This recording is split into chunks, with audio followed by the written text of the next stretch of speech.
I'm opposed to an unauthorized biography for anybody. All right, and I think that's, you know, some person that you don't even know trying to profit by your story and or someone else's story. And you know, one of these days when I'm finished coaching in Alabama, I'll write an authorized book, because, you know, there's really only one expert on my life, and guess who that is? Me. But since I'm not finished yet at Alabama, we're not writing any books yet. But when we decide to write an authorized book, it will have the truth, the whole truth, and nothing but the truth. That was Nick Saban, unprompted, on Unauthorized Biographies in response to the recent release of Monty Brooks' book, Saban, The Making of a Coach, a book about Saban that wasn't authorized by the coach. Skip, you're an author. You've written 3 books. Where do you stand on unauthorized biographies? There's a place for unauthorized, just as there's a place in this world and in the field of journalism for authorized biographies. But when Coach Saban says, at one point, I'm going to write my authorized biography because I'm the only expert on me, and I will give you the whole truth and nothing but the truth, that's as he sees the truth. Mm-hmm. So I can appreciate the fact that somebody would step back, even if they had financial motivations, but to write a more objective view and objective truth about Coach Saban, especially when it came to the run that the University of Texas made at him to hire him not too long ago. And that excerpt has been pulled from this unauthorized biography and excerpted by the New York Times. So I'm going to say that it has high credibility. Obviously, almost every story we read every day and every night is unauthorized. You listen to what they say, obviously, but then you step away and you take even an objective piece of journalism still has some point of view to it, because you can't help asserting yourself in what facts you choose to report and not report, what quotes you use or don't use. So in the end, that's journalism. And again, you mentioned my books. My first book, called God's Coach, was actually at heart an unauthorized biography of Tom Landry. Mm-hmm. Ironically, it competed head-to-head in the bookstores with the authorized Tom Landry biography. So you had the yin and the yang. I personally thought mine was a little more objective and a deeper view of Coach Landry, the good and the bad. But again, I enjoyed reading Coach Landry's book because I did learn some things from it, from the expert on Tom Landry, who is Tom Landry.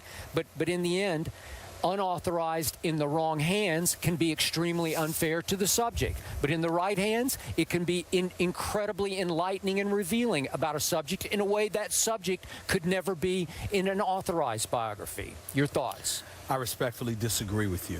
I completely and wholeheartedly agree with Nick Saban. And the reason why I agree with Nick Saban, and I find myself agreeing with him a lot in terms of a lot of things that he says, makes me think I'm old school more so than even I thought I was.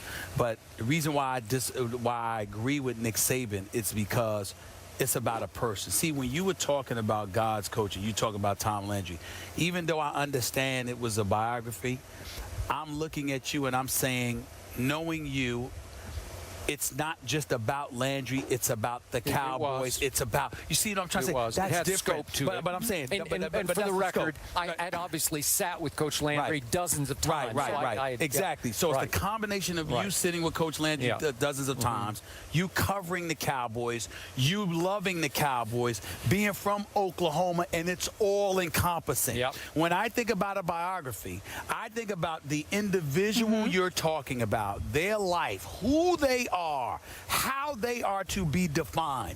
And I don't know how you do that from an unauthorized perspective, because I'm questioning what level of access you have. If this guy, obviously, this guy electing to write this about Saban, Saban was not participating in that. So if you haven't spoken to Saban and you don't communicate with Saban, and I'm not saying I know whether he did or not, Skip, please don't get me wrong, because I don't know. This is the first time hearing about that biography. But what I'm saying is, assuming that he was uncooperative with you, you. How do you he was. I mean, he did not cooperate. Right. Yeah, I'm saying, go ahead. how do you know? How do you know what's truth and what's falsehood about him? And that's where it gets tricky. Now, if you're writing about Alabama's program, all bets are off. If you're writing about things like I said to Skip, he took an individual and it was the scope about Cowboy Nation and this man who was the architect, who was, he was that guy along with Tex Schramm. He was synonymous with the Cowboys. But if you're writing a biography about another human being,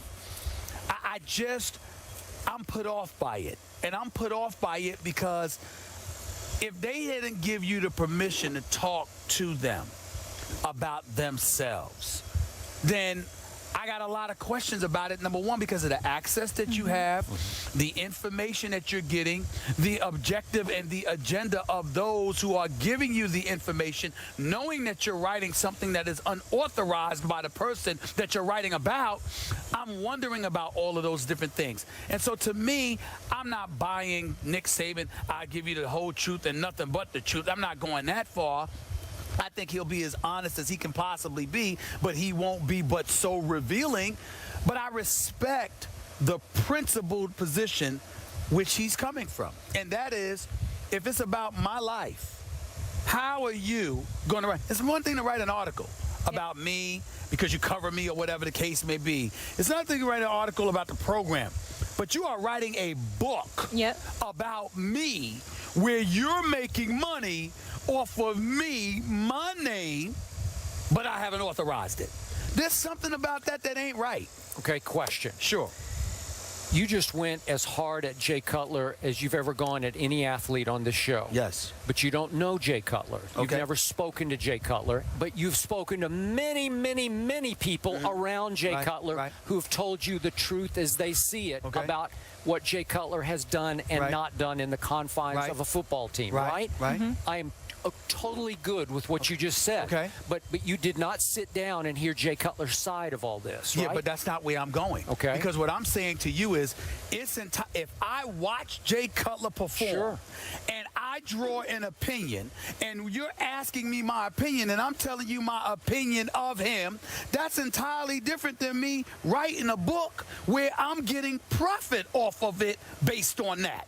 That's entirely different to me. You're asking me my opinion. I'm giving it to you. Okay, but we give opinions every day, and we get paid to give them about all kinds of athletes. We get paid to give opinions, but at the same time, Skip, it is clear that this is what we feel. You have an unauthorized autobiography. You are basically telling folks there's a level of expertise attached to this book that I want you to go and buy to read about this individual that has not authorized me writing about his life. I'm not talking about Jay Cutler in terms of, I know how he is as a husband. I know how he is as a kid. I know how he is or whatever. I'm talking about the football player that I watch every Sunday. That's what I'm going by. Okay. My opinion is strictly predicated on that. As a loser who just never cared about winning, would you like to hear Jay talk about that? Sure, but I've defined what my definition of being a loser is. Okay. And that, to me, is somebody who doesn't seem to care about winning being a priority, but he's smiling while he's taking his money. And this is why he has the skill set. If you don't have the skill set to do it, again, that's different. But when you have the requisite skill set, and all you need to show is that you care. And I've got teammates, because their feelings matter, and they're of the opinion that you don't care as much as you should. All right, then I'm basing that on and pairing it with your performance, and it speaks. That's not the same as an autobiography. All right, but how many stories have we read on ESPN.com or in ESPN the magazine that were sensationally enlightening from source after player talking about so-and-so who declined to be interviewed for that story? Does that disqualify the story? That's totally fair, but I guess what I'm saying to you is, me doing my job and going out to interview folks and writing a story for a publication, you don't see any difference between that and you writing an unauthorized book about somebody? I mean, I see a difference. Now, I could be wrong. I'll keep myself open to that because you're an author. I'm not, even though everybody's starving for me to be an author. It's coming, but I'm not ready for that yet. My point to you is, I see a huge difference between writing an article or giving opinion on television and writing a book. I see a huge difference. Now, maybe I'm wrong about that, but that's how I see it. Can I? Excuse me. I would trust you to write an unauthorized biography about me. How about that? Okay. Feelings mutual. Yeah. Two quick questions. Feelings I just mutual. want to clarify. Viewers might have the same Sure. questions. If you write a biography, does it have to be authorized or unauthorized?